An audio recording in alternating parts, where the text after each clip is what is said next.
menos, en donde alegóricamente la Biblia nos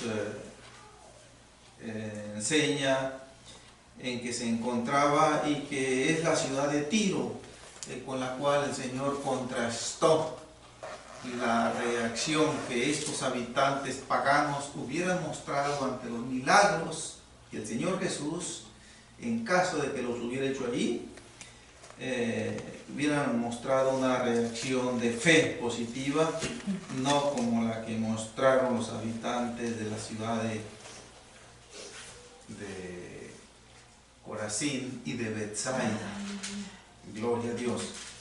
Acompáñenme con su vista, mis hermanos. Vamos a leer del versículo 14 en adelante.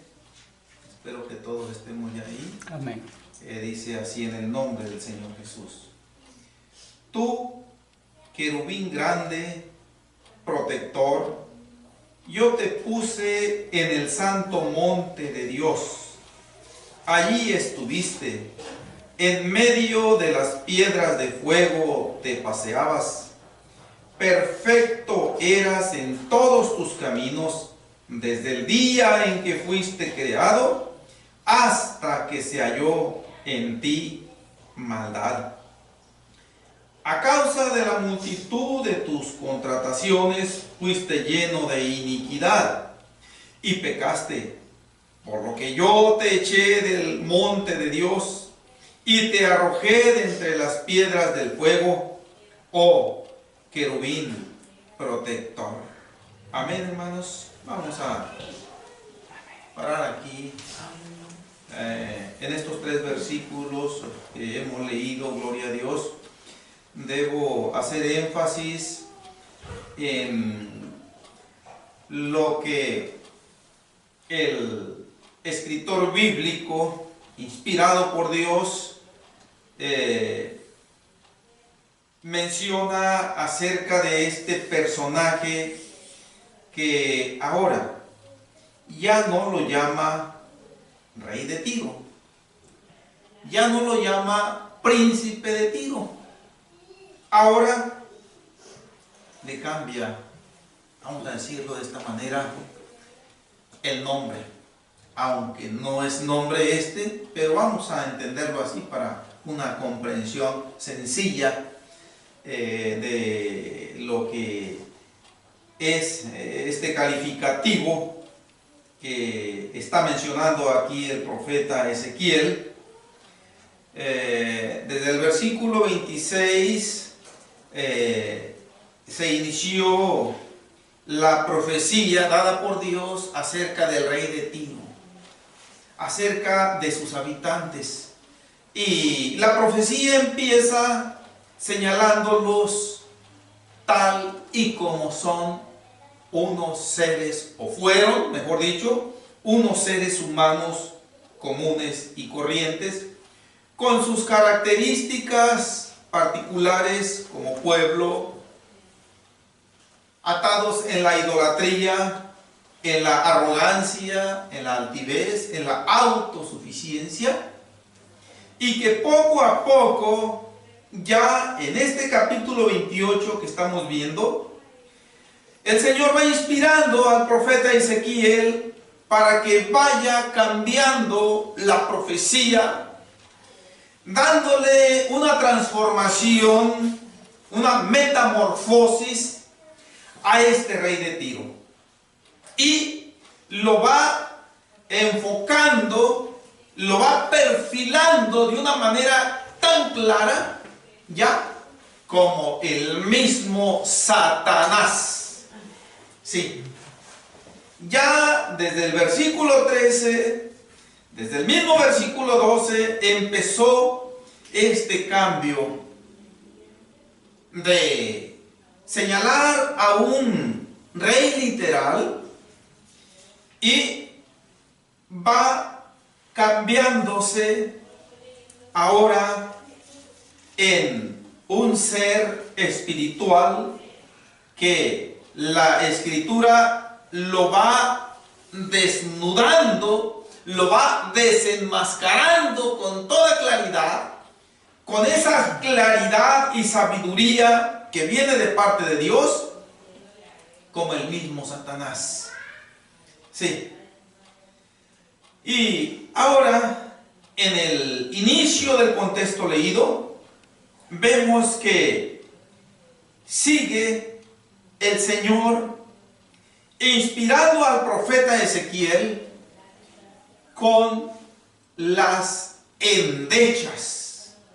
Así lo menciona en el inicio del versículo 12. Es lo que Dios le ordena a Ezequiel: hijo de hombre, levanta endechas sobre el rey de Tiro. Ya mencioné yo en la predicación pasada que esta palabra endechas es un sinónimo de lamentos.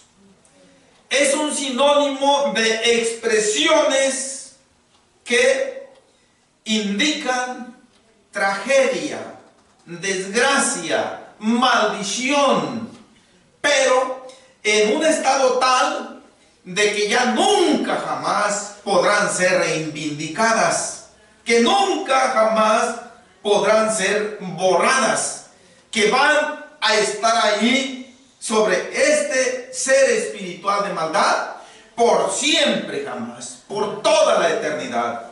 Y con unas muy escasas excepciones, todos los verbos que venimos viendo hasta aquí se encuentran en tiempo pasado. El verbo poner, notemos: tú, querubín grande, protector, yo te puse, dice, en el santo monte de Dios. Y después, ahí estuviste, en pasado también. En medio de las piedras de fuego, te paseabas, o te paseaste, que viene siendo lo mismo. No se altera en lo absoluto la conjugación del pasado de este verbo pasear. Una manera de decir: estuviste con toda libertad, estuviste en una comunión con Dios tal que no había nada que se interponía. Gozabas de esa gracia divina y de la aprobación divina en tu vivencia. Sí. Pero vamos viendo algunos detalles, hermanos, que quiero que veamos aquí en este versículo 14. Notemos que el grado angelical, vamos a decirlo así, o espiritual, que Satanás tuvo en su periodo de tiempo de buena relación con Dios, de que estuvo disfrutando de la aprobación divina, tuvo el grado de un querubín. En la palabra de Dios nosotros encontramos a los seres espirituales que están al servicio de Dios como ángeles, como arcángeles,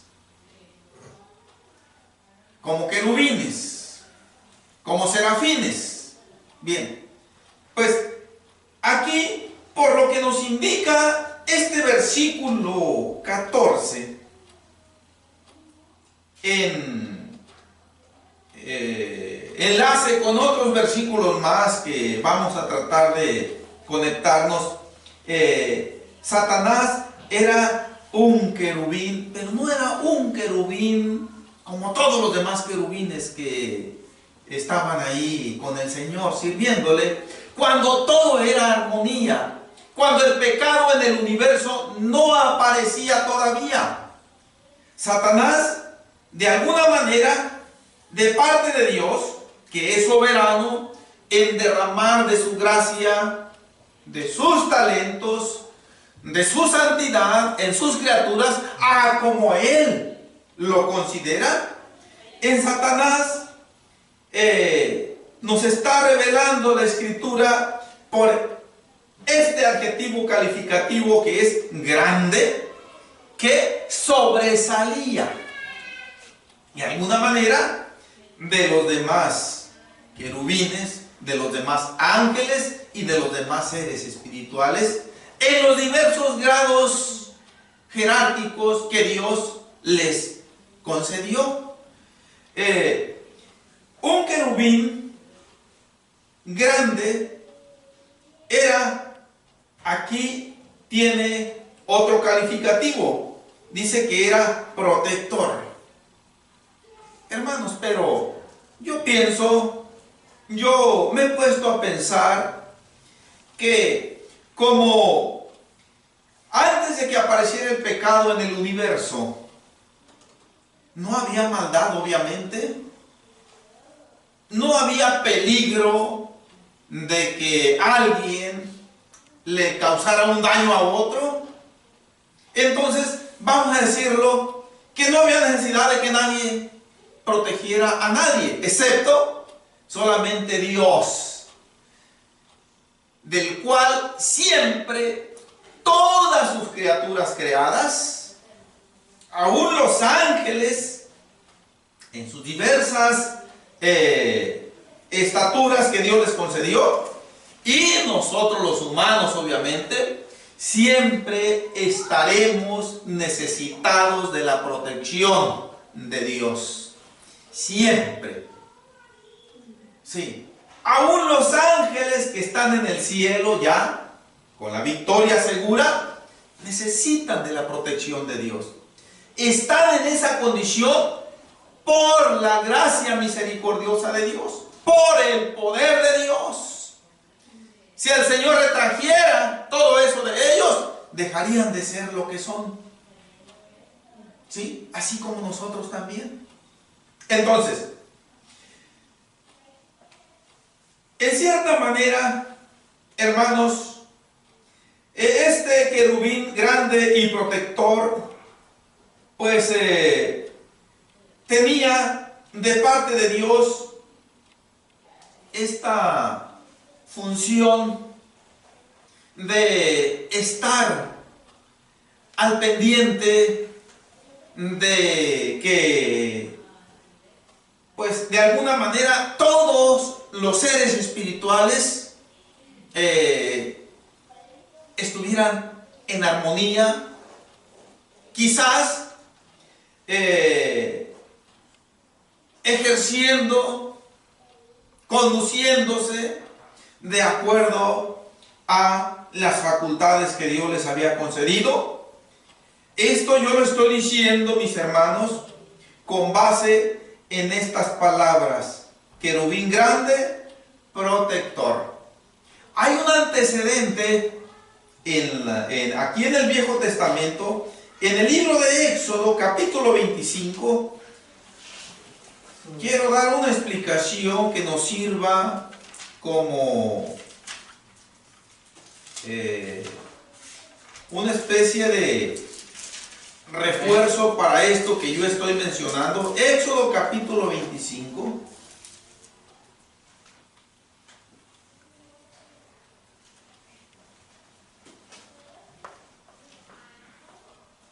Nos está hablando el contexto que vamos a leer sobre aquellos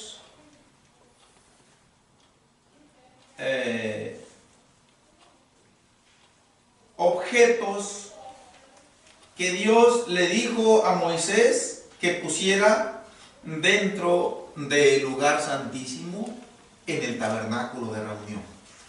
El templo todavía no existía.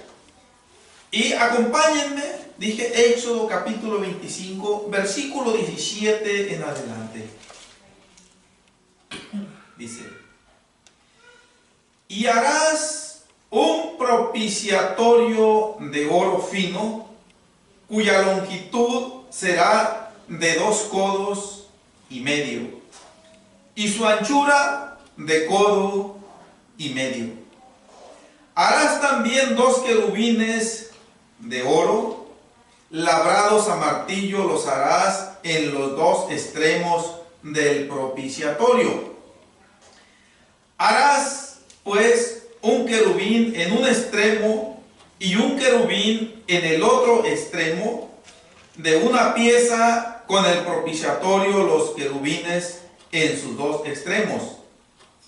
Y los querubines extenderán por encima las alas, cubriendo con sus alas el propiciatorio, sus rostros, el uno enfrente del otro, mirando al propiciatorio, los rostros de los querubines. Gloria a Dios. Miren, un propiciatorio nos dice aquí el versículo 17. Antes de esto, el Señor le ordenó a Moisés cómo es que iba a colocar el arca del testimonio. ¿Ya? Un arca, vamos a decirlo nosotros, algo así como, si no exactamente, con cierto parecido, aquella arca de los días del diluvio en el tiempo de Noé, pero en miniatura. ¿Sí? Una arca pequeña, cubierta de oro por dentro y por fuera, y a esa arca o esa pequeña embarcación le dijo el Señor a Moisés que le pusiera 4 anillos, 2 en la parte de adelante, 2 en la parte de atrás, y que por esos anillos metiera una vara por cada lado que atravesaran los anillos y que así quedara ahí.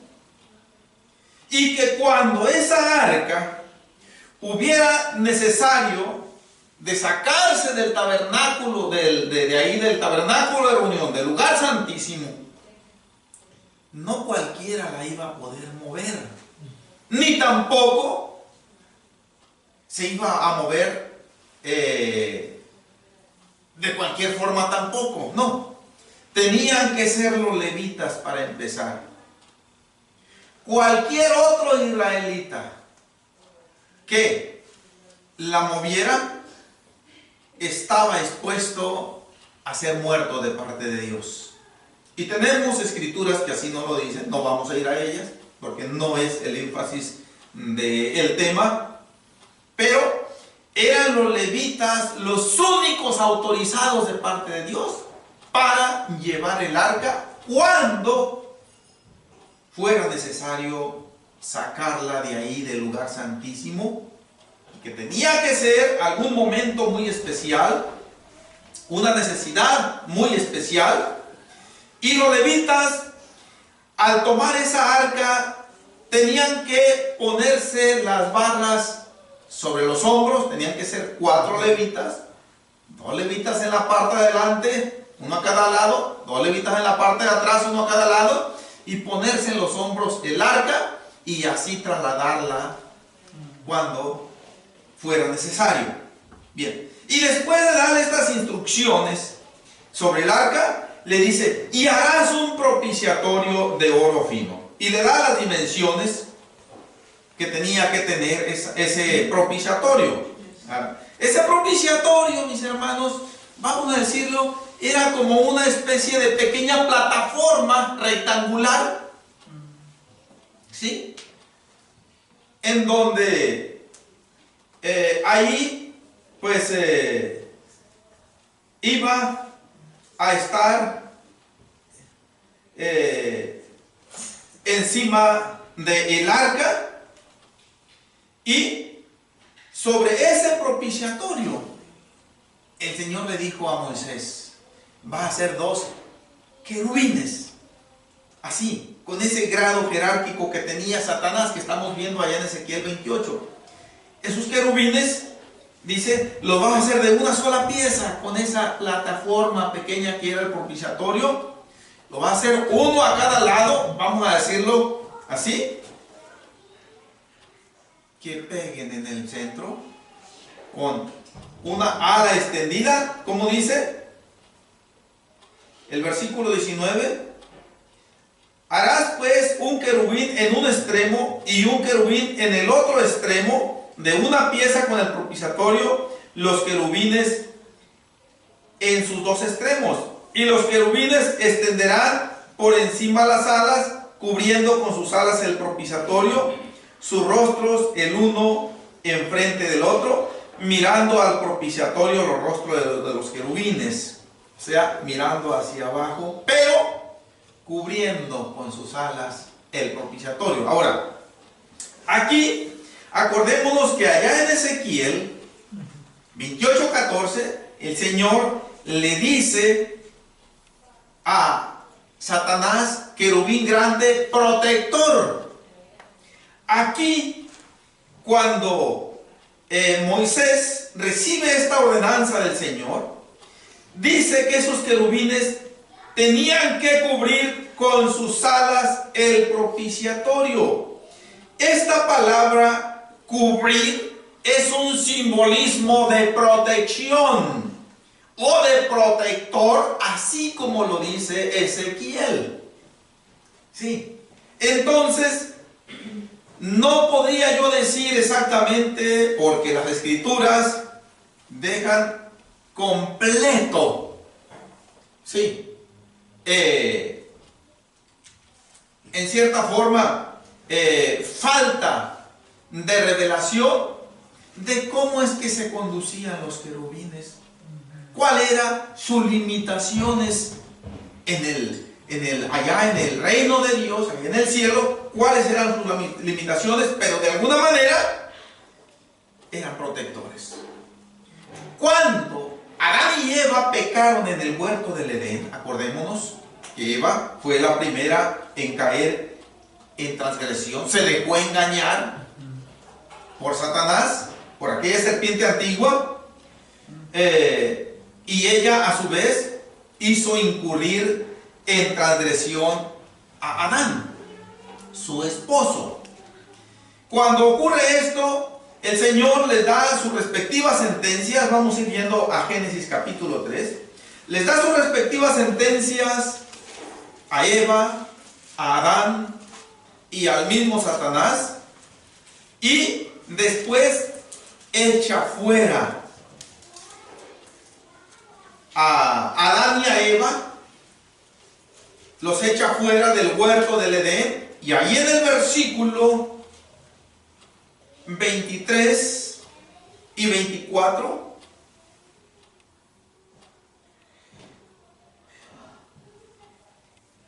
dicen así: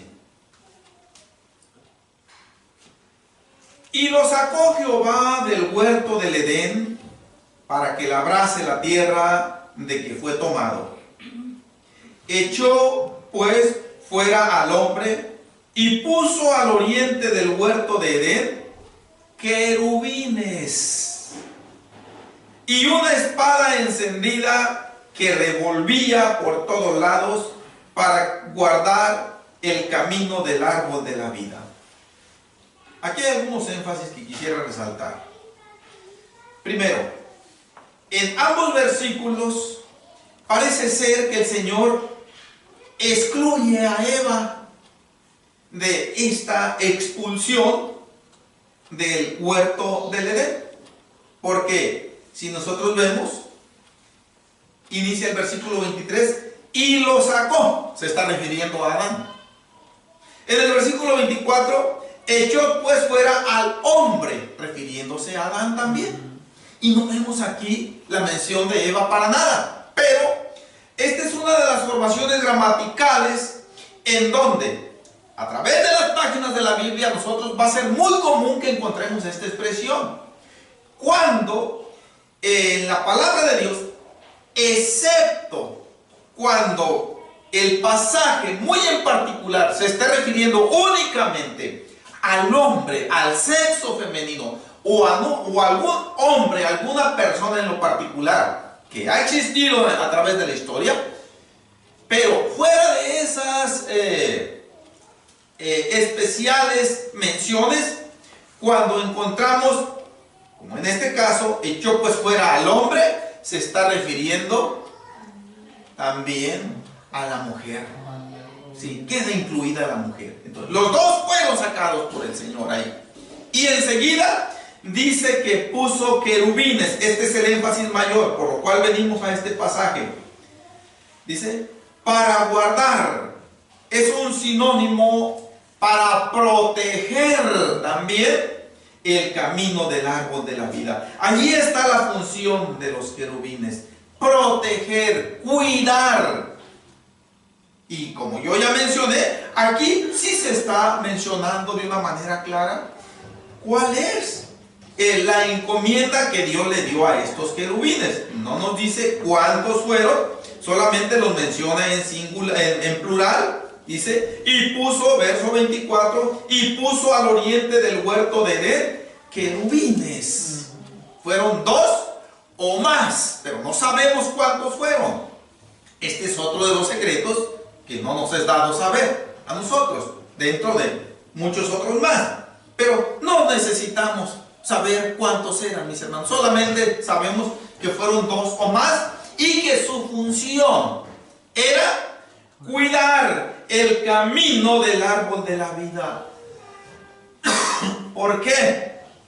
Porque en el versículo 22 el Señor hizo la siguiente aclaración. Y dijo Jehová Dios, he aquí el hombre es como uno de nosotros, sabiendo el bien y el mal. Ahora pues, que no alargue su mano y tome también del árbol de la vida y coma y viva para siempre. Esto es lo que el Señor les bloqueó a Adán y a Eva. Porque estaba ese árbol ahí también en el huerto del Edén. Ellos también estaban en el huerto del Edén.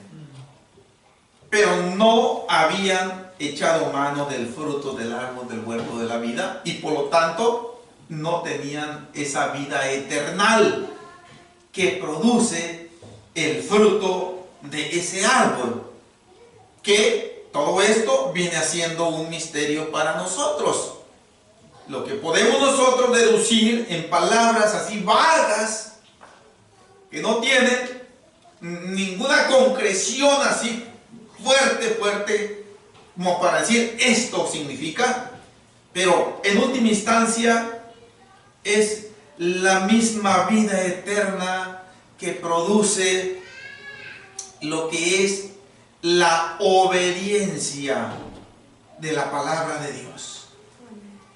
Ok, entonces mis hermanos, volvemos a Ezequiel capítulo 28. Amén.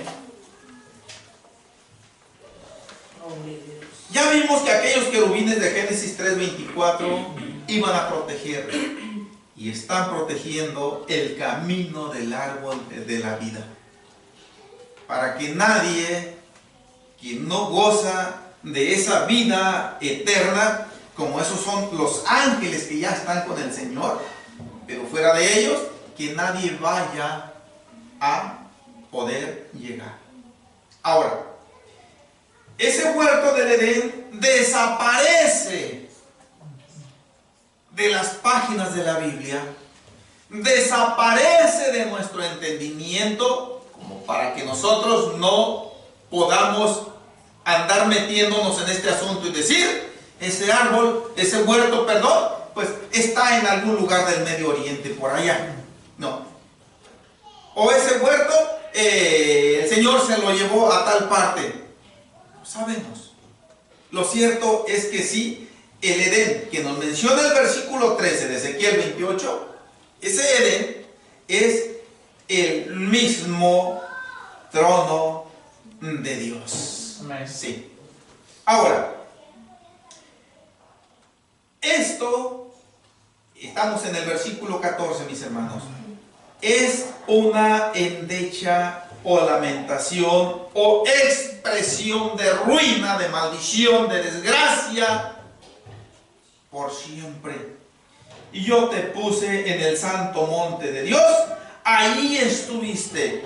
Esta expresión, mis hermanos, la endecha o la lamentación consiste en que lamentablemente este ser espiritual de maldad, que actualmente es el mayor jerarca de los demonios, de los espíritus inmundos, tuvo el grande privilegio de caminar ahí en donde estaba el Señor en su trono, ¿sí? Tuvo esa grande honra de parte de Dios. Vamos a decirlo con estas palabras, con el debido temor de Dios y la debida reverencia. Se codeaba con Dios, ¿sí? Se tuteaba con Dios. De lo estrecha, de lo santa, de lo perfecta que era aquella relación, porque estaba en buena obediencia ante el Señor, y allí estuvo. Ahora, no sabemos cuánto tiempo estuvo este ser espiritual de Dios. La expresión en medio de las piedras de fuego te paseabas es una especie de repetición de lo que le precede, el santo monte de Dios. El santo monte de Dios, aquí en esta parte de la escritura concreta, se está refiriendo al mismo trono donde Dios habita. Hay otros pasajes de la Biblia en donde también dice el santo monte de Dios, pero muchas veces se refiere, por ejemplo, a la Jerusalén terrenal, al monte de Sión terrenal, que es esa colina que está ahí a un lado de Jerusalén. Pero en este pasaje concreto se está refiriendo al mismo trono de Dios, ¿sí? En ese tercer cielo glorioso. Dice, eso, santo monte de Dios y las piedras de fuego viene siendo lo mismo, expresado con diferentes palabras.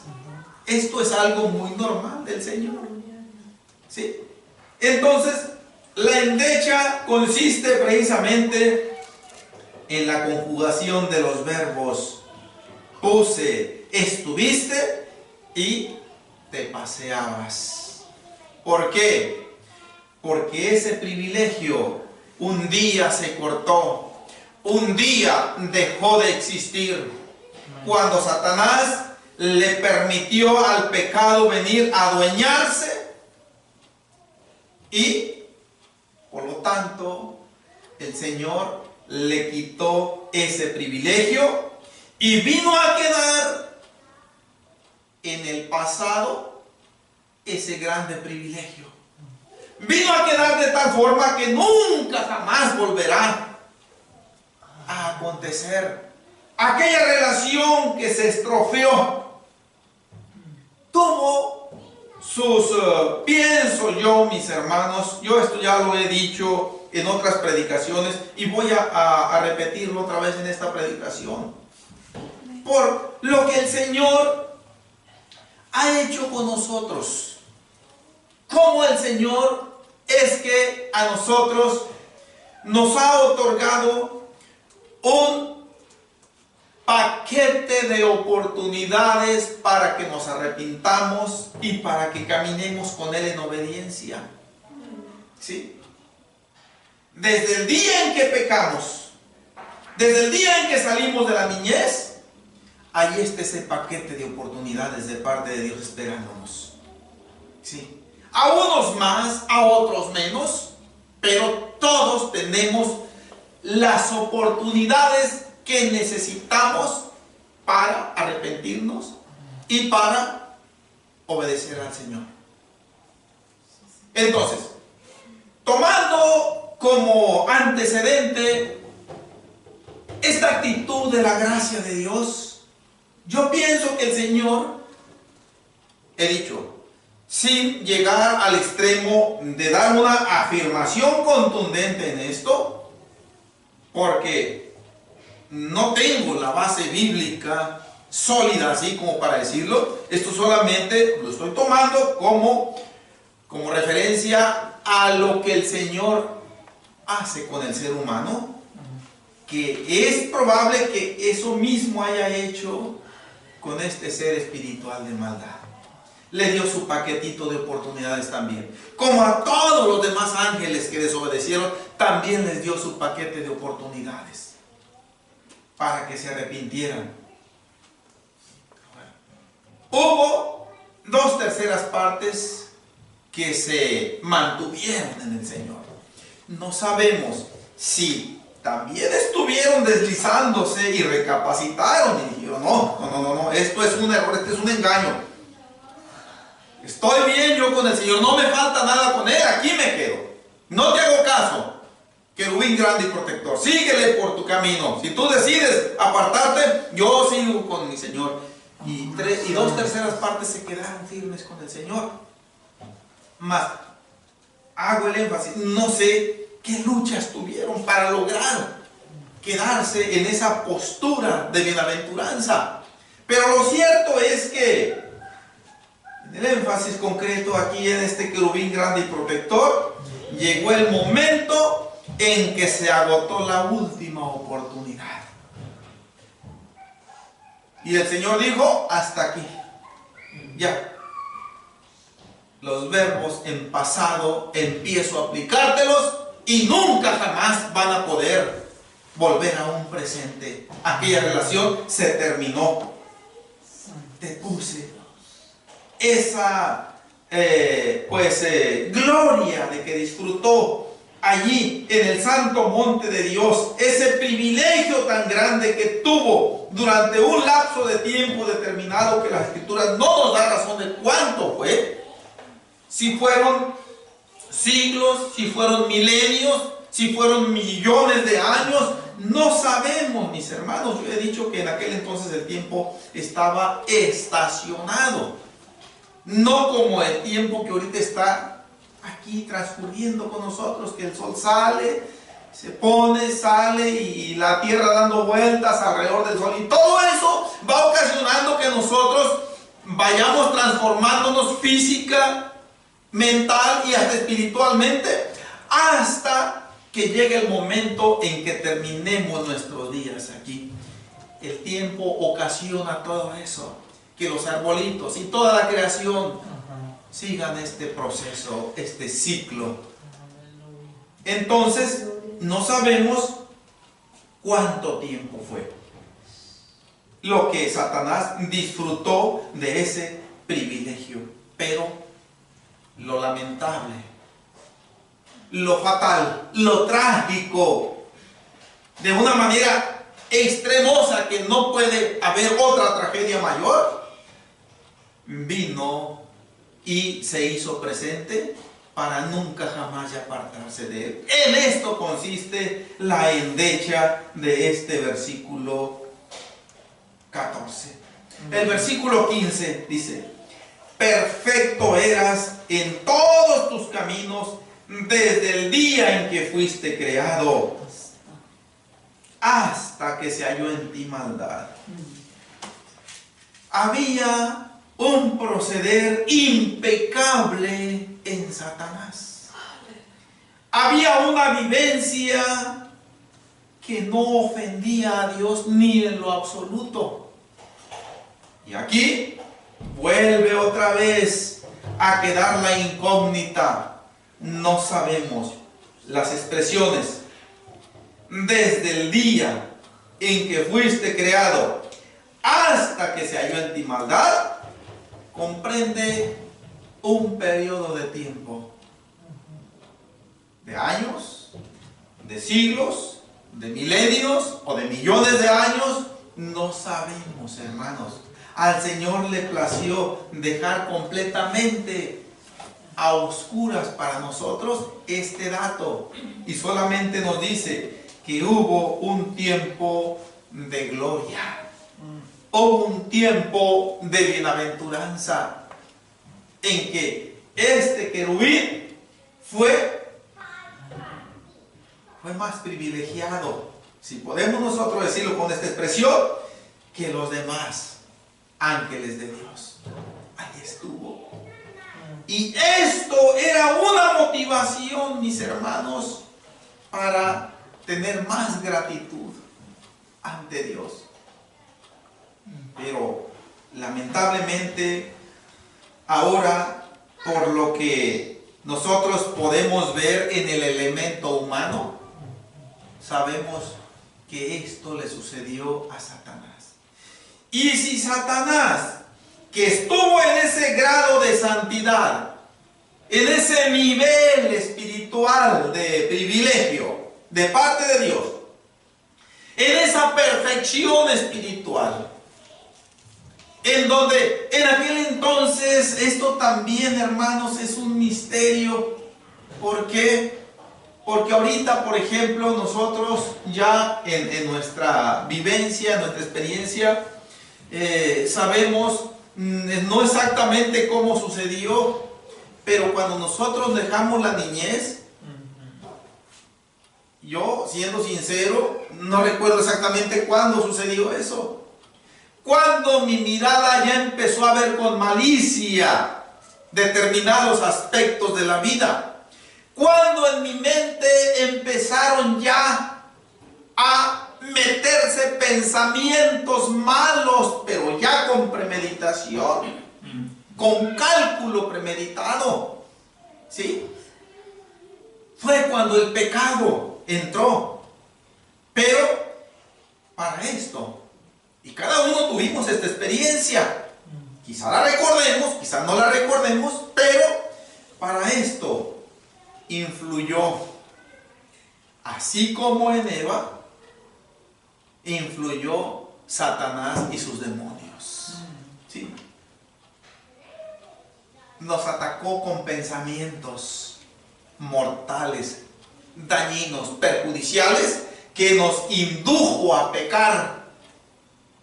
Y fue ahí en donde aquella santidad que Dios había puesto en nosotros, y fue ahí en donde aquella estrecha y bonita relación que teníamos con el Señor quedó rota. Se interpuso un enorme abismo, como el que se había entre el rico y Lázaro en el seno de Abraham. Sí. Hay una enorme cima, le dijo Abraham, entre nosotros, de tal manera que no podemos de aquí pasar para allá, ni de allá tampoco pueden pasar para acá. Eso es lo que vino a interponerse entre nosotros y el Señor. Y ese abismo era insuperable.